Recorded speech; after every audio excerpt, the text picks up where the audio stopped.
জাপানের ইতিহাসের অন্যতম ভয়াবহ একটি যুদ্ধ, দ্য ওয়ার অফ সেকিগাহারা।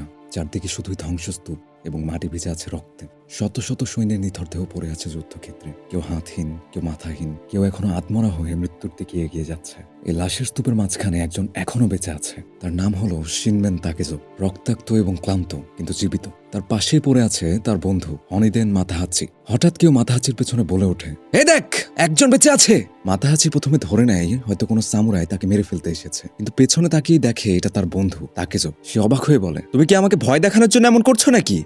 তাকেজো মাতাহাচিকে জিজ্ঞেস করে, "তুমি কি হাঁটতে পারবে?" তাদের কথাবার্তা থেকে আমরা জানতে পারি তারা নিজেদের গ্রাম ছেড়ে এসেছিল এক স্বপ্ন নিয়ে, বিখ্যাত যোদ্ধা হবে এবং ইতিহাসের নাম লেখাবে। হয়তো দু একজন জেনারেলকে হত্যা করে বীরের মতো গ্রামে ফিরবে, কিন্তু বাস্তবতার দৃশ্যটা হচ্ছে একদমই ভিন্ন। তারা বিজয়ের বদলে পেয়েছে বিশৃঙ্খলা, ক্ষুধা এবং মৃত্যুর গন্ধ। রাত নামতে শুরু করে। তারা সিদ্ধান্ত নেয় যুদ্ধক্ষেত্র ছেড়ে অন্য কোথাও চলে যাবে, কিন্তু যুদ্ধক্ষেত্র থেকে পালানো মৃত্যুর মুখ থেকে পালানোর মতোই কঠিন। কারণ এখানে শুধু বেঁচে থাকাই যথেষ্ট নয়, এখানে বেঁচে থাকা মানে হচ্ছে অন্য বেঁচে থাকা মানুষদের হত্যা করা। ওই মুহূর্তে অনেক সামুরাই এখনো জীবিত এবং তারা আহতদের খুঁজে খুঁজে হত্যা করছে। রাতে একটু বিশ্রামের জন্য থামতেই মাতাহাচি ভেঙে পড়ে এবং বলে ওঠে, "আমরা এখানে কেন এসেছিলাম? খাবারের বদলে তো ঘাস খাচ্ছি।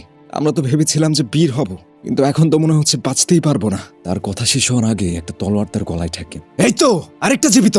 মাতাহাচি ভাবে হয়তো আবার তাকে যে মজা করছে, কিন্তু পেছনে ঘুরতেই সে দেখে এটা আসলে একজন সামুরাই। সে চিৎকার করে ওঠে এবং বলে, "তাকেজো, সামুরাইগুলো আক্রমণ করছে!" আর ঠিক তখনই সিনটা তাকেজোর দিকে শিফট হয় এবং আমরা দেখতে পাই তার চোখে কোনো দয়া নেই, কোনো দ্বিধা নেই, শুধু একটাই জিনিস, বাঁচার প্রবল ইচ্ছা। সে নির্মমভাবে লড়াই শুরু করে। রক্ত ছিটকে পড়ে অন্ধকারে। যে সামুরাইটা মাতাহাচির উপর হামলা করেছিল তাকেজো একটি বিশাল পাথর তুলে তার মাথায় ছুঁড়ে মারে। একটা মাত্র আঘাতেই থেতলিয়ে যায় তার মাথার খুলি এবং তৎক্ষণাৎ মৃত্যু ঘটে। তারপর অন্ধকারের মধ্যে দাঁড়িয়েই তাকেজো বলে ওঠে, "আমি এত সহজে কোনোদিন মরবো না, কারণ আমি হচ্ছে শিনম্যান তাকেজো।" তার বিশ্বাস একটাই, এই পৃথিবীতে বাঁচতে হলে নিষ্ঠুর হতে হবে। যদি কেউ আঘাত করতে চায় তাকে ধ্বংস করতে হবে।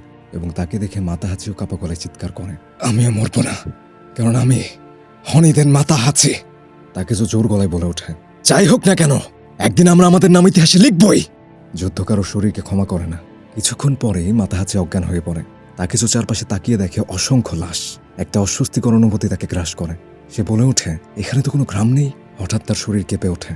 যুদ্ধের আবহাওয়া, রক্তের গন্ধ, মৃত্যুর ভার সবকিছু মিলে তাকে অসুস্থ করে তোলে।